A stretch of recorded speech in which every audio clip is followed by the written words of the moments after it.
Madalas po tayo na namomroblema 'no, na wala tayong kapayapaan, na marami ang iniisip po natin na baka mangyari, hindi mangyari o kung ano pa man ang, mga hindi po natin alam na mangyayari. Alam niyo po napakaganda ng binabanggit dito sa Philippians 4:7. Ito po ang sabi, "At ang kapayapaan ng Diyos na hindi kayang maunawaan ng pag-iisip ng tao ang siyang mag-iingat sa iyong mga puso at pag-iisip kay Kristo Jesus." Alam niyo po ipinangako ng ating Panginoong Diyos ang isang, supernatural actually, na kapayapaan na nagbabantay sa puso 'no at isipan ng nagtitiwala sa Kanya sa pamamagitan po ng ating Panginoong Kristo. Isinulat po ito actually ni Pablo, yung aklat ng Pilipos, habang siya po ay nasa bilangguan. Ngunit higit pa sa anumang aklat, ito po ay puno ng, kagalakan at kapayapaan. Ipinapakita po nito ang isang mahalagang katotohanan. Ang kapayapaan po ay hindi kawalan ng problema, kundi ang presensya ng Diyos, 'no? Ang Philippians 4:7 po ay hindi, theoretical na kapayapaan. Ito po ay tunay na kapayapaang nararanasan po natin. Ipinangako po sa mananampalataya ito na lubos na nagtitiwala sa ating Panginoong Diyos.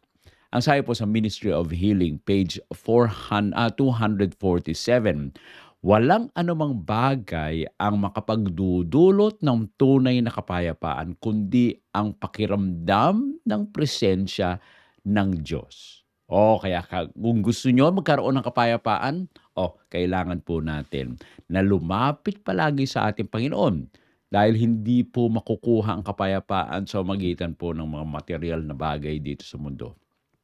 Makukuha lang ang kapayapaan sa pamamagitan po ng pagsama natin sa ating Panginoon.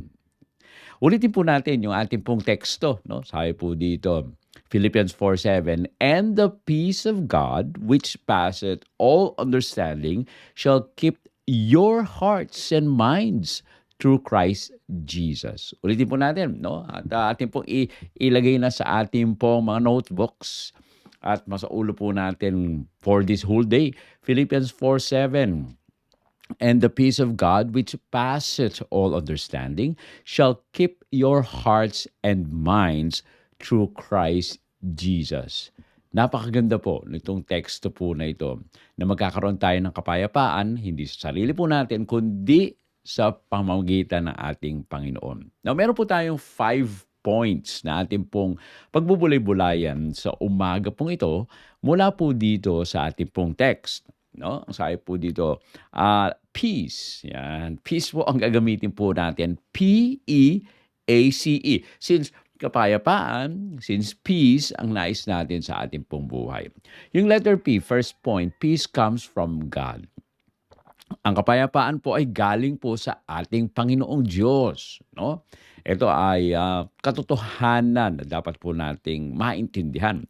Letter E, exceeds human understanding. Hindi po maabot ng ating pong pag-uunawa yung kapayapaan na binibigay sa atin ng ating Panginoon, no? Letter A, acts as a guard over the heart. Yung kapayapaan ng Diyos, ito ang nangangalaga, no, sa ating pong mga puso, and letter C, controls the mind in Christ, no. Ang isipan natin, no, ay ginagabayan ng ating Panginoong Kristo, and letter E, experienced only through Christ. No, mararanasan lang po natin ang kapayapaan, tunay na kapayapaan sa magitan ng ating Panginoon. Kaya nga tingnan po natin, no, ang kapayapaan po ay galing sa ating Panginoong Diyos. Ito ay mararanasan po natin, no, kung tayo ay lalapit sa Kanya. Hindi po natin ito lubos na maintindihan. At ito po ang nangangalaga sa ating pong mga puso. At ito'y mangyayari kung meron tayong relationship sa ating Panginoon. Okay? So tingnan po natin yung first point, letter P, comes from God, not circumstances, no? Hindi po ito nakikita lang sa kalagayan po natin. The peace of God. Ang sabi po dito, ang kapayapaan ng Diyos. ang kapayapaan pong ito ay talagang, nagmumula ito sa Diyos. Hindi po ito kontrolado ng tao, yung mga kanais-nais na bagay, yung mga di kanais-nais na bagay, na sitwasyon, 'no? Hindi po natin makontrol 'yan. Ang kapayapaan po dito sa sanlibutan, actually nakadepende sa maayos na takbo ng buhay, 'no? Yung kapayapaan ng Diyos ay nananatili kahit magulo ang paligid. Yan po ang pagkakaiba. Now, kung marami kayong pera, iniisip niyo, "Ay, puwede na ako mag-relax, 'no, ako ay wala ng iintindihin sa mga bayarin." Oo, hindi po 'yan. Maaaring marami kayong pera, pero marami pa ring kaguluhan na nangyayari sa buhay po ninyo. Ang kapayapaan ng Diyos, maaaring magulo ang paligid, maaaring may mga problema kayong kinakaharap, pero ang tunay, payapa pa rin kayo. Oh, sabi po sa John 14:27, "Peace I leave with you, not as the world giveth." Oh, kapayapaang iniiwan ko sa inyo, hindi po gaya ng binibigay ng sanlibutan. There's contrast, 'no? Maaaring sabihin po natin, may peace naman dito sa mundo. Talagang meron namang peace actually sa mundo, pero dalawa pong peace. Peace na galing sa ating Panginoong Diyos, kapayapaan na galing sa ating Panginoong Diyos, at kapayapaan na galing dito sa mundo na nakabase sa mga bagay-bagay dito sa mundo.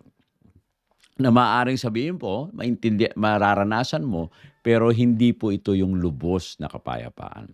Ang sabi pa sa Isaiah 26:3, "Thou wilt keep him in perfect peace." Ibig sabihin, iniingatan tayo ng ating Panginoong Diyos. Siya ang maglalagay ng kapayapaan na matatag, perfect, 'no? Perfect yung kapayapaan na binibigay sa atin ng ating Panginoon Diyos. Alam niyo yung kapayapaan na galing po sa ating Panginoong Jesucristo, hindi po ito, depende do'n sa mga pangyayari, 'no? Oh, siguro kasama ka, meron kang kasamang taong mataas ang ano sa lipunan. Oh, payapa ka, 'no? Uy, hindi puwede dahil maaaring mangyari, ito lagi natin naririnig, 'no, yung mga nangyari noon na mga flood control projects, 'no? Ah, Ayoko sana mag-name ng names, pero talagang kilala naman natin, alam naman natin yung nangyari, 'no, yung mga diskaya, iniisip nila na, ano na kami, hindi na kami maaaring guluhin, oh, untouchable kami. Ah, ano nangyari? Dahil lang sa interview, dahil lang sa gusto pa nilang, maging, ah, mayor, 'no, ay nagulantang sila dahil na-expose ang lahat ng mga anomalyang nangyari, 'no. So, una, akala nila payapa na sila, untouchable na kami, pero ano nangyari, hindi pa rin, 'no, hindi pa rin nila nakuha yung kapayapaan na iniisip nilang mangyayari dahil sa kayamanan, 'no. Kaya nga huwag po nating hintayin, 'no, na humupa yung gulo. May mga gulo, 'no, bago tayo umasa sa kapayapaan na galing sa ating Panginoong Diyos. Magsimula po tayo sa kapayapaang inihahain sa atin ng ating Panginoong Diyos. Dahil ito ay mahalaga sa ating pong puso. Okay? So yan po yung first point ng ating pong acronym na peace, 'no. Letter E, exceeds human understanding, 'no. Ang kapayapaan ng ating Panginoong Diyos ay mas higit pa kaysa doon sa naiintindihan po natin. Which, sabi po doon sa text, which passeth all understanding, 'no. Hindi hindi po kayang maunawaan ng isip ng tao. Alam niyo yung kapayapaan ng Diyos ay hindi po ito actually logical, 'no. Maaaring, parang hindi ito, 'no, hindi ko 'to maintindihan. Yan po talaga ang kapayapaan ng Diyos, hindi talaga natin maintindihan.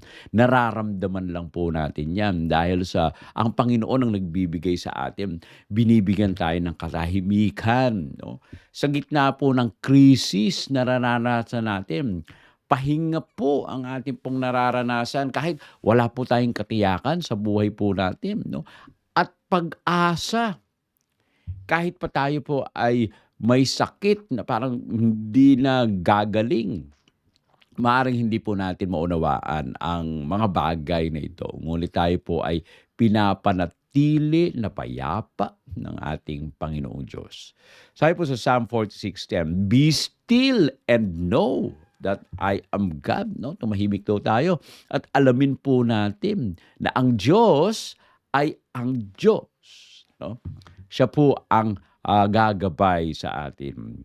Ang binabanggit pa dito sa 2 Corinthians 4:8, troubled on every side, yet not distressed. Ang ganda po, no? Sa buhay po natin, marami tayong nararanasan na problema. Ha, may mga bagay-bagay na wala tayong solusyon, no? May mga bagay na iniisip po natin ay talagang, wala na. Ako ay malulugmok na sa ano na 'to, kaguluhan na ito, 'no? Pero ang binabanggit po sa atin, kahit daw po tayo nababagabag sa lahat ng dako ng ating pong buhay, pero hindi po tayo nalulumbay. Naranasan niyo na po ba 'yon, 'no? Kapag wala kayong problema ay maaari kayong makatulog ng mahimbing, 'no, sa inyong pagkakatulog, 'no? 'Pag may problema kayo, hindi kayo makatulog, 'di ba po? Pero alam niyo po, kahit meron kayong problema, kapag inasahan natin ang ating Panginoon at tayo po ay nagtalaga ng buhay natin sa ating Panginoon, makakatulog kayo ng mahimbing na gaya ng isang sanggol. Yan po ang pangako ng ating Panginoon. Sabi po ni Ellen White sa Christ Object Lesson, "Heavenly peace is not dependent upon outward circumstances." No? Ang kapayapaan daw ng langit ay hindi po ito nakasalalay doon sa panlabas na kalagayan. Nakasalalay po ang kapayapaan natin sa ating Panginoong Diyos dahil siya ay nagbibigay ng kapayapaan. Hindi po natin kailangan na magkaroon ng lahat ng sagot muna upang magkaroon ng kapayapaan. Ang kailangan lang po natin ay magtiwala po tayo doon sa nagbibigay ng sagot sa ating pong mga problema. Kaya napakaimportante po. Sa Diyos galing po ang kapayapaan. Huwag po natin itong hanapin dito sa mundo. Maaaring merong nagsabi sa inyo, ay kapag malaki ang bahay mo, magkakaroon ka ng kapayapaan. Marami pong bahay dyan, mga tao na malalaki ang mga bahay, pero wala silang kapayapaan. Kapag secured ka sa iyong trabaho, magkakaroon ka ng kapayapaan. Maraming matataas na sweldo na trabaho dyan, pero hindi pa rin sila nagkakaroon ng kapayapaan. Pero tingnan niyo po, yung mga taong nagtitiwala sa ating Panginoong Diyos, wala ba silang problema? May problema. Yan sila. Hindi po nawawala ang problema dito sa mundo, pero dahil sila po ay nagtitiwala sa ating Panginoong Diyos, hindi po sila nagkakaroon ng breakdown or meltdown dahil sa sila po ay nagtitiwala sa Panginoon. Hindi po natin lubos na maintindihan yan. Yung iba siguro magtatanong, ang laki ng problema mo, pero bakit nakakangiti ka pa rin? No? Hindi maubos maisip na akala ng mga tao wala kang problema, pero ang laki pala ng problema mo. Pero hindi nila malaman yon, hindi nila maintindihan yon, hindi nila ma-decipher na gano'n na pala kalaki yung problema mo. Pero nakikita nila, ikaw ay nakikangiti, ikaw ay payapa, dahil ikaw ay nagtitiwala sa Diyos. Okay? At ang pangatlong point, letter A, sa ating pong acronym na peace. Letter A, acts as guard over the heart. Hay po dun sa text, shall keep your heart. Yan, ang ganda po, no? Na merong isang kapangyarihan, ang Diyos, ang siyang nag-iingat sa ating pong mga puso. Actually, hindi po natin maingatan yung sarili talaga natin. Sa pagdadrive nga lang, no? Kahit gaano kang gagaling na mag-drive, hindi mo kayang ingatan yung sarili mo. Nakarating ka ng matiwasay doon sa pinupuntahan mo, Hindi mo sabihin, "Ang galing ko talagang driver." Hindi mo puwedeng sabihin po 'yun kasi actually ang Panginoon ang nag-iingat. Ang salita po na mag-iingat ay nangangahulugan na magbabantay 'no, gaya ng isang isang kawal na nagbabantay sa lungsod, 'yan. Ang kapayapaan po ng Diyos, very active po ito 'no, na prinoprotektahan ang ating pong mga damdamin mula po sa takot, sa kapaitan na nararanasan natin at yung mga, kawalang pag-asa na ating pong nararamdaman. Kaya nga ang kapayapaan hindi po ito, katahimikan lamang. Ito po ay ano, nanggagaling sa ating Panginoong Diyos na siyang pumapayapa 'no, sa ating pong buhay. Sabi po sa Proverbs, 4:23, "Keep thy heart with all diligence," 'no. Ingatan daw po natin ang puso natin ng buong sikap.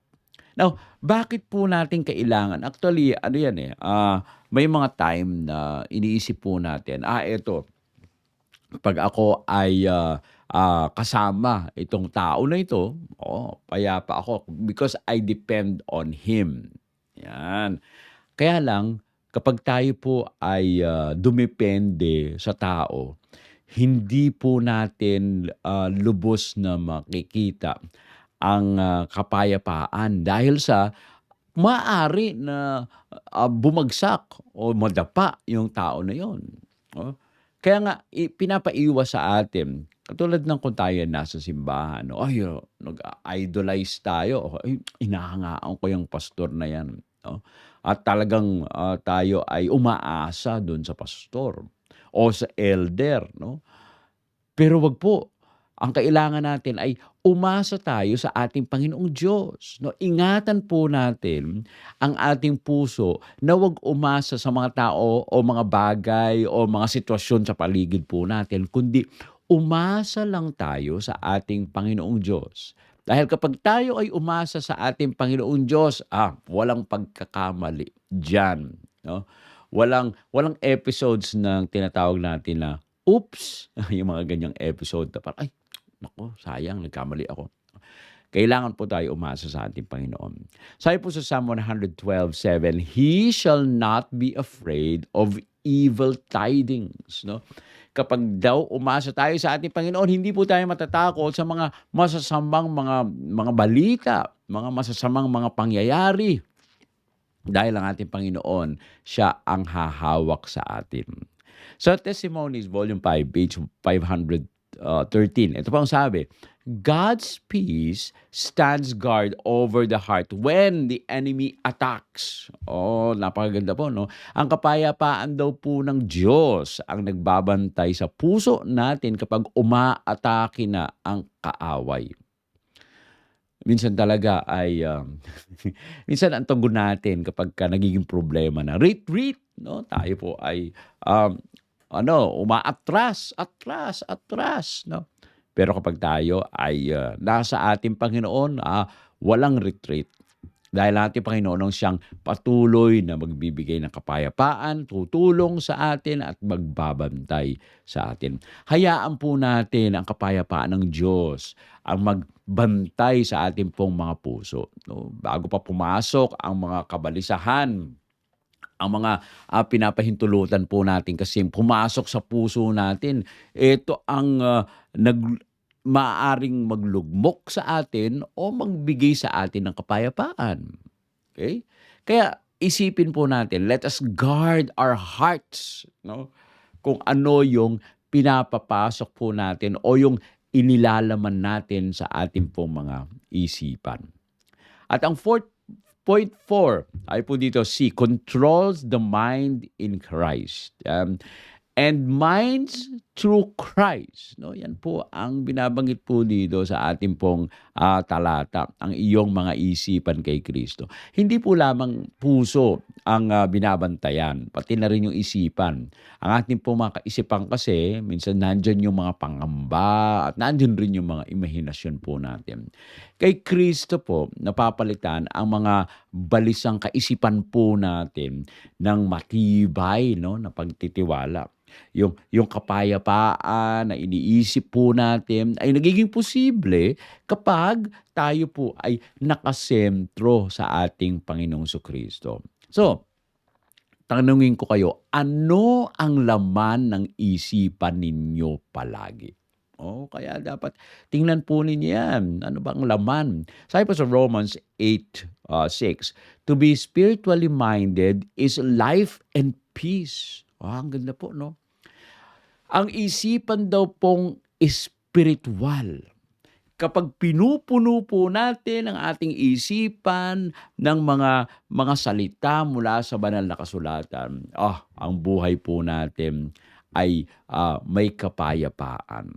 At tayo ay mabubuhay ng sagana sa ating pong mga gawain, sa ating pong mga pagsasalita. Lumalabas po yan. Sa 2 Corinthians 10:5, bringing unto captivity every thought. Kailangan daw po pala nating dalhin sa pagkabihag, no? Ang ating pong mga isipan. Ano ibig sabihin ng pagkabihag? Nakasentrong palagi ang ating pong isipan sa ating Panginoon. Problema? Tayo po ay magsentro sa ating Panginoon. Okay? Kinakaharap po natin ang mga pagsubok. Ating pong, alam nyo, kaya tayo ay nagkakaroon ng mga pangakong hindi nabibigo. Gusto nating lagyan ng ating pong mga isipan, lamnan ng ating pong mga isipan ng mga salita ng ating Panginoon na siyang magiging angkla ng ating pong buhay. Wag po nating kalimutan yan na mag-memorize. Sa Ministry of Healing, page 247, when the mind is stayed upon God, perfect peace is the result. Kapag ang isipan daw po natin ay nananatili sa ating Panginoong Diyos, ganap na kapayapaan ang nagiging bunga. Kaya nga, ang iniisip natin ay nakatakda, no? Kung ito'y magiging kapayapaan o hindi. Punuin po natin ng salita ng Diyos at walang tigil na ating pong lamnan ang ating isipan para yung pag-aalala po natin ay mawala. At ang pinakahuli, no? Fifth point, letter E, experience only through Christ. No? So, magitan lang po ng ating Panginoon. Magkakaroon tayo ng kapayapaan. Ang kapayapaan po kasi, ito po ay laman, no? Laman ng relasyon. So, ibig sabihin, kung may relationship sa ating Panginoong Jesucristo, merong kapayapaan. Pag wala, ang bunga po ng pagkakasundo kasi natin sa ating Panginoong Diyos, sa ating Panginoong Jesucristo, ay ang kapayapaan. Kung wala ang ating Panginoon, panandalian lang yung kapayapaan natin. Pero kung kasama natin ang ating Panginoon, ang kapayapaan natin ay magiging matatag at pangsa walang hanggan. Sabi po sa Romans 5:1, being unjustified by faith, we have peace with God. No? Tayo po ay nagkakaroon ng kapayapaan sa magitan po ng ating pong relationship. Sabi na sa Colossians 1:20, having made peace through the blood of the cross. No? Ginagawa ang kapayapaan sa magitan po ng dugo ng ating Panginoong Jesucristo. Dahil yung dugo ang siyang nagpatawad sa ating po mga pagkakasala. Nung nalugmok tayo sa pagkakasala, dumating ang mga problema. Pero dahil tayo ay inangat ng ating Panginoon, niligtas po tayo. Ang mga problema o mga pagsubok, mga pag-alala ay eto pa ay lumipas na dahil tayo ay na kay Kristo.